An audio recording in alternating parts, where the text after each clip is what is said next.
एक बार की बात है। एक शेर खाना खाने के बाद कुछ देर आराम करना चाहता था और उसके लिए वो एक छायादार पेड़ की तलाश कर रहा था। और छायादार पेड़ ढूंढकर वह उसके नीचे कुछ देर आराम करने लगा।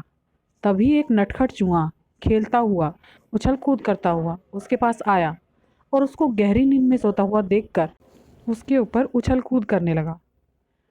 शेर बहुत थका हुआ था, वो आराम करना चाहता था, पर चूहे की शैतानी देखकर शेर ने चूहे को पकड़ लिया और कहा, आज मैं तुझे छोड़ूंगा नहीं।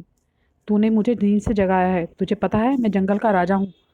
चूहा गिड़गिड़ाने लगा और कहने लगा, आप तो राजा हैं, मुझ पर दया करें। आगे से ऐसी गलती नहीं होगी। अगर आप मुझे क्षमा कर देंगे तो मैं कभी भी आपके किसी भी काम आ सकता हूँ।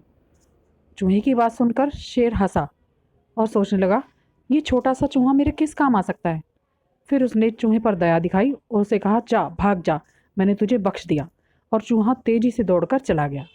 एक दिन की बात है। शेर जंगल में घूम रहा था और तभी शेर शिकारी के जाल में फंस गया। वहाँ पर किसी शिकारी ने जाल बिछाया हुआ था।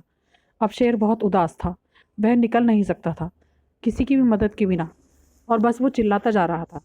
तभी चूहे ने उसकी आवाज़ सुनी और सोचा, यह तो शेर की आवाज़ है, और वो भागता हुआ शेर के पास गया और शेर से कहने लगा, महाराज मैं आपकी मदद कर सकता हूँ। और चूहे ने झट से सारा जाल काट दिया और शेर आज़ाद हो गया। अब शेर बहुत खुश था।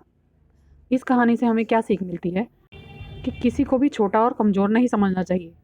क्या पता समय आने पर कौन हमारी मदद कर दे। और तभी से शेर और चूहा अच्छे गहरे दोस्त हो गए और खुशी खुशी एक साथ जंगल में रहने लगे।